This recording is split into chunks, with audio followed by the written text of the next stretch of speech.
everyone, long time no see. Let's just not talk about me not uploading for such a long time and move on, because I don't think you want to hear me talk about it. Some of you might hopefully remember, a couple of years ago I did this video where I talked about my journey through fandoms and stuff. And it was great. I loved making that video, but I rewatched it because I wanted to make like an updated version of it or whatever, and I cringed so hard while I was watching it. I was talking so slow. Like, I don't know how any of you guys were able to put up with me for as long as you guys did, because I was talking so slow, and I was like, oh god, when am I gonna get to like what the subject that I want to talk about? And it was honestly quite cringe. So I guess this video is going to be a bit more of a chilled out one, and we're just gonna talk about my experience with fandoms, and hopefully I'm not going to talk as slow as I did 2 years ago and just get straight to the point. You can watch that video that I did if you want like a more in detail explanation of what I did in like 2015, like fandom wise. That part is irrelevant. We don't know her, we're gonna move on from that. Long story short, in like 2015, if I remember correctly, I stumbled across YouTube, I guess, and I started watching YouTubers, and I was really weirded out at the fact that YouTube was a thing. Like, YouTubers existed. They're like people who talk to cameras alone in their room, which is actually quite depressing because I'm doing the same thing right now. But I stumbled across Zoella's channel, who like is quite problematic in like 2019, 2018. We don't stan, no tea, no shade, but her content was not entertaining. And like the whole British crew group they had going on in like 2015, 2016, whatever, it was quite cringe. Like, they had such basic content, and at the time I thought, wow, like that's quality content, we stan, love that. Somehow while I was navigating through all those new channels that were being thrown at my face, I found Dan and Phil's channel, also known as Dan Is Not On Fire, and Amazing Phil, and fell in love with them and their content, and they're so amazing. Still to this day I'm in the PH fandom. It's great, it's a fun time. The fandom used to be quite problematic. I think it's chilled out now, it's great.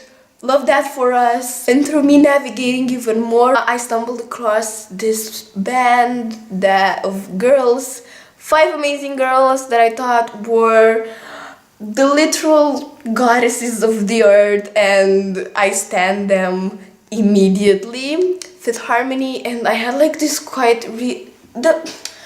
listen, I had a really cringe phase while like being in like a harmonizer. It was so like, if you want to see my time in like the Fifth Harmony fandom, you can look back at like a few of my first videos, and oh, that's how can we forget me crying over when Camilla, a former band member, left? Like, that video is so iconic, and I hate it at the same time. Also, something I realized that I never mentioned in that video I did a couple of years ago, I went through a phase of standing Troye Sivan, and there was a great part of my life, not gonna lie. I had a friend, we're still friends, but we were so super obsessed with him, and she was like my girl when talking about him and fangirling about him. Looking back on it now, it was such a great time, and I still listen to his music. I mean, no tea, no shade, but his last album wasn't the best. Don't attack me, please. After unstanding Fifth Harmony, I went on to watch as many TV shows as I possibly could to fill up the hole in my heart that was shaped like a 5 and an age. I started watching 30 Reasons Why, Stranger Things, Scum, I can't even remember, Game of Thrones more recently, Shadowhunters, Marvel's Agents of S.H.I.E.L.D. I tried watching a bunch of TV shows to fill up that hole, and it was great. Like, I wouldn't necessarily think that I was like a part of like this huge fandom while watching those TV shows, except for like the Supernatural fandom, which always has a place in my heart, and it's my favorite TV show of all time, there along with Game of Thrones. That was the time I realized that TV show fandoms and like music fandoms were very different from each other. Not necessarily one was better than the other, but just it was nice having a different experience from what I was used to. In spring 2018, I guess I started my new phase, like obsession that hasn't faded out. And I'm actually quite surprised because I've gotten through a phase where I was like sad and rethinking my entire life choices because I was going through fandoms like that. Like something just, I didn't find any fandom that I felt like I completely belonged to or that were completely welcoming and 100% nice. So I kind of gave up on it, and then in the spring 2018 I found the MCU fandom, Marvel fandom, and just the most amazing people in that fandom, and those movies are my entire life. And now here's the interesting part. I wouldn't say that I'm like ashamed to admit this, but like it's the good stuff. I'm about to spill some real hot tea right now. If you have been on the internet for quite some time, you will know that like everyone goes through like an embarrassing like phase of their life regarding fandoms. Some people are known to have like their Justin Bieber phase or like One Direction phase, and I've never had any of those. I've never gone through those phases, and I was like, oh, like a couple of months ago, I was like, oh my god, I'm so glad that I skipped that really awkward phase of like standing Justin Bieber One Direction. I'm sorry. And I was actually really proud of myself that, wow, like I'm 15 and I've like skipped through that awkward phase. How did that happen?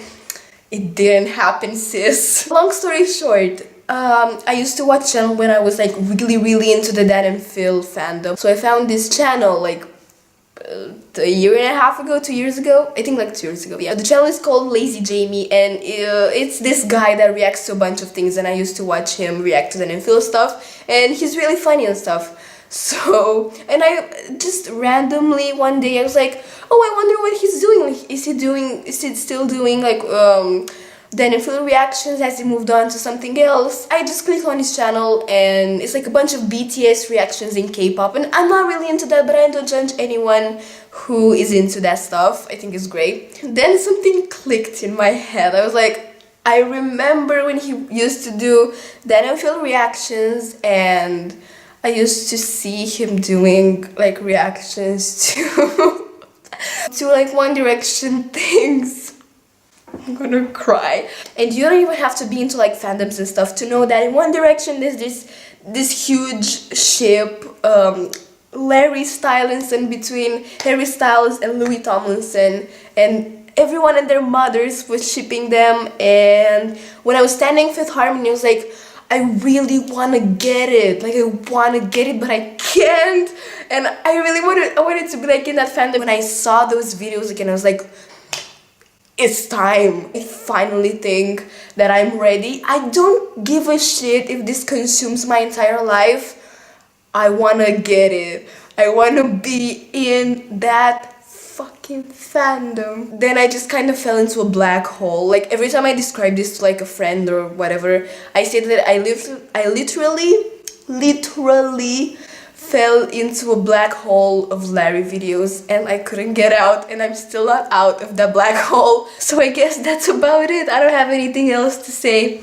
Discuss in the comments, roast me in the comments. You can be like, this ain't it, sis. One Direction, who? It's like, it's not even like One Direction, it's like Larry. So I guess this is it for today's video. I hope you guys enjoyed it. If you did so, give it a thumbs up and you can subscribe. I'm going to see you, I don't know when, hopefully not in like 2 years. Bye!